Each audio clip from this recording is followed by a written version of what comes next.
좋은 아침입니다. 11월 4일 오늘의 보험 재테크 이슈 보험 덕후 보타쿠가 전합니다.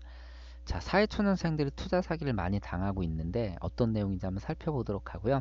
은행이 예금금리 인하 시동을 걸었다라고 합니다. 그 속사정을 좀 들어보도록 하고요.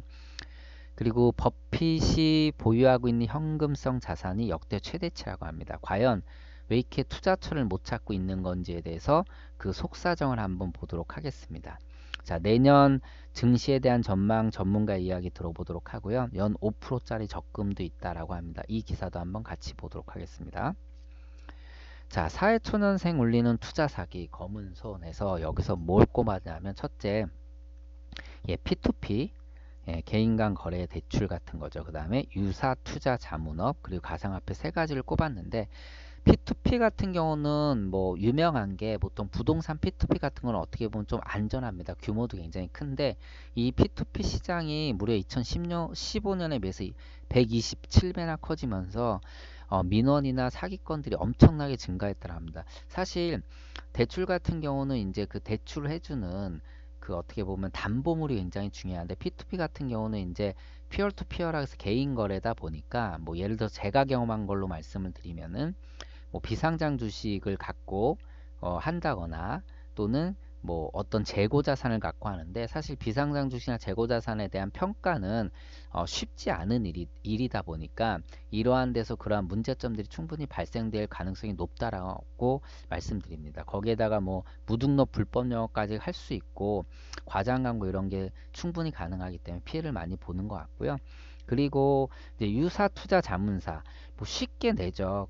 뭐 현행 그 금감원에 그냥 신고만 하면 누구나 영업할 수 있거든요. 그러니까 전문성인 부족한 업체들이 많이 나타날 수 있고 뭐 우리가 뭐 주식 쪽집게 뭐 세미나 또는 스터디 이런 거 하면서 원래 가입비 내고 회원 되려면 몇백만 원 내고 여기에 이제 종목들 추천을 받는데 사실 전문성이 떨어지다 보니까 뭐 이러한 비용도 날릴 뿐만 아니라 성과도 좋지 않게 되는 거죠.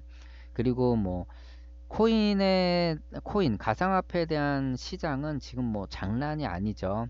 그나마 최근에 불같은 그런 시장이 좀 지나간 지금 상황인데 최근 2년간 피해액이 무려 2조 7천억이나 된다라고 합니다. 어마어마한 거죠.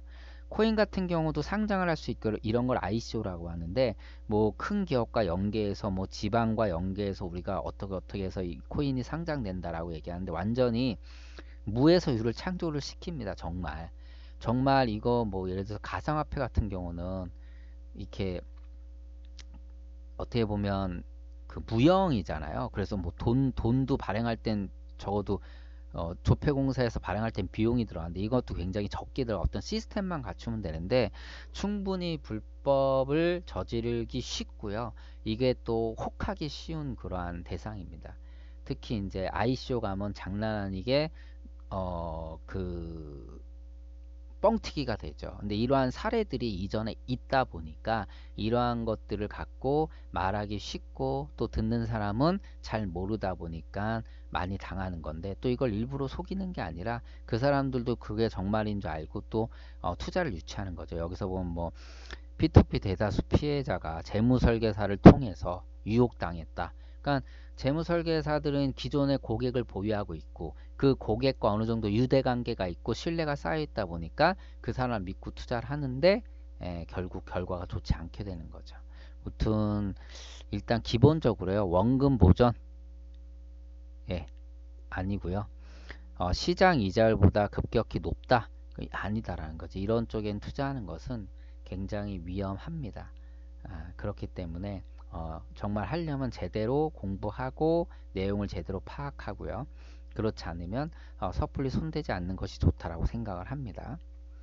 자, 그리고 예금금리 인하 시동이 걸렸다라고 하는데 사실 시중금리 인하하고 바로 금리가 인하될 거라고 했지만 인하하지 못한 이유가 두 가지가 있죠. 일단은 뭐 오픈뱅킹에 대한 고객 유치를 위해서 그리고 두 번째는 그 내년부터 예대율 산정 기준이 바뀌면서 그 예대율이라는 거를 이제 그 100% 내로 관리를 해야 되는데 이게 올라가다 보니까 돈을 더 받을 필요가 있죠. 그러니까는 예금을 더 끌어내야지 대출 비례해서 이제 100%를 넘지 않게 하기 위해서 고객을 유치하기 위해서 결국은 이렇게 조금 뒤늦게 인하를 하기 시작한 건데 뭐 어쩔 수 없이 결국은 은행들이 이 인하의 시동을 걸었다는 얘기고요. 다른 부분에서 이런 것들을 만회하려고 또 노력을 하고 있다라고 합니다. 그리고 반대로 대출금리가 올라가는 그러한 기이한 현상 때문에 결국은 소비자들은 어려움을 겪을 수밖에 없죠. 은행 이자는 떨어지고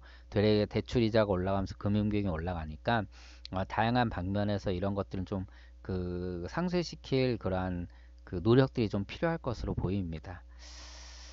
자, 투자처 못 찾은 버핏, 현금성 자산 150조 원 역대 최대라고 합니다. 뭐 아시다시피 워렌 버핏 운영하는 회사는 버크셔 해서웨이고요. 뭐 이 회사의 투자 성과는 뭐 상상을 초월하죠. 몇 년 전이 이 회사가 이제 그 50주년이었는데 이 회사에 최초로 투자한 경우 지금까지 182만 %의 수익을 냈습니다. 그 당시에 제가 이제 그 내용을 보고 이제 뭐 몇 번 언급을 한 적이 있는데 어떻게 이렇게 좋은 투자 수익을 냈냐라고 물어봤을 때 버핏이 이제 투자를 이렇게 할 수 있었던 거는 바로 장기 투자와 가치 투자라고 얘기를 합니다. 예, 그 다시 말씀드리면 워렌 버핏은 가치 투자의 대가라 우리가 다 알고 있고요. 일정한 어떤 기업을 제대로 분석을 해서 이 기업이 실제 가치보다 낮으면 주식을 사서 올라올 때까지 지금 기다리는 그러한 이제 투자를 하는 사람으로서 굉장히 유명한데 지금 그는 미국 등 글로벌 주식 시장이 좀 거품이 깨었다라고 판단한 거죠.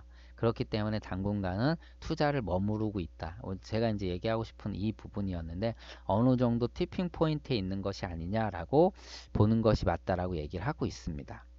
그리고 네, 박스권에 갇힌 증시 내년에 웃을까? 예, 결과부터 말씀드리면 웃는다란 얘기입니다. 사실 올해 코스피는 2.3% 상승을 했는데요. 실제 글로벌 증시는 13.4%나 상승을 하면서 대한민국 증시는 굉장히 박스권에 갇히면서 답답한 시장을 갖고 있었습니다. 그럼에도 불구하고 내년에 이렇게 오를 것이라 얘기하는데 세 가지 이유를 들고 있습니다. 일단 글로벌 금리 인하 공조와 재정 정책. 지금 주요 시장들이 금리 인하하고 있고 돈을 풀고 있습니다. 이를 통해서 달러가 약세를 피해 되면 신흥국들이 강세를 필 수 있다라는 거고 이를 통해서 결국은 뭐 신흥국들의 이제 주가가 상대적으로 성장할 수 있는 기회를 엿볼 수 있다는 얘기고 둘째는 이제 코스피 기업의 이익 증가죠. 사실 뭐 수출 주도형 중심 국가 우리나라는 해외 기업의 해외 글로벌 시장의 영향을 많이 받을 뿐만 아니라 또 그 통화 정책에 매우 영향을 많이 받는데 이러한 기업에 있어서 굉장히 유리한 비용 환경과 글로벌 통화 완화 정책이 이게 이제 그 좋은 효과를 볼 것이다. 그래서 기업의 영업이익이 늘어날 것이라고 얘기를 하고 있는 거고요. 그 세 번째로 이제 뭐 가장 핵심적인 부분이겠죠. 미중 무역 협상. 결국은 중국은 우리 최대 그 수출국이죠. 그리고 이 중국이 좋지 않은 건 결국 우리나라 시장에 굉장히 악영향을 미치는 건데 뭐 트럼프의 재선 효과라든가 그 이를 위한 어떤 정책적인 변화 그리고 과거부터 계속됐던 이러한 악조건이 조금씩 완화되면 결국은 대한민국의 수출 시장에 호재로 작용할 것이고 글로벌 무역 시장이 좀 더 나아질 것이다. 그래서 우리나라는 이에 대한 좀 호재를 볼 것이다 얘기를 하겠습니다. 그럼 전문가는 뭐 IT 관련주라든가 그 다음에 통신 인프라 쪽, 그 다음에 인터넷 커뮤니케이션 이쪽 주식 그리고 바이오 분야까지 해서 좀 좋을 것이다 얘기를 좀 하고 있습니다. 그리고 네, 5% 적금이 있다라고 합니다. 예, 이게 이제 핑크 건데 핑크 하이 TI5 적금인데 일단 SK텔레콤 가입자에서 월 20만 원 한도까지로 되는데 기본 4%에다가 우대 1%를 주는데 이게 뭐 고가 요금제 5만 원 이상의 요금제를 사용하거나 또는 예, 자동이체를 이 통장에 걸게 되면 이 정도 이자를 받을 수 있다라고 합니다. 그리고 뭐 토스에서는 지금 KB 하나은행과 제휴를 해서 적금을 만들었는데 1.3에 1.7, 3%까지 이자를 주고 있고요.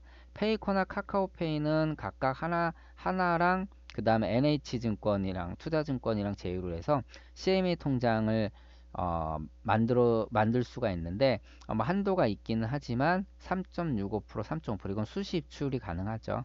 이런 통장도 만들 수 있다라고 합니다. 조금 발품을 팔게 되면 시장 금리가 굉장히 낮음에도 불구하고 좀 더 높은 이자 상품들을 우리가 선택할 수 있습니다. 그래서 이런 것들은 정말 노력할 필요가 있고 또 모바일 쪽에서 대부분 하게 되니까 뭐 직접 방문하는 게 아니니까 좀 더 간편하게 찾아볼 수 있을 것 같습니다.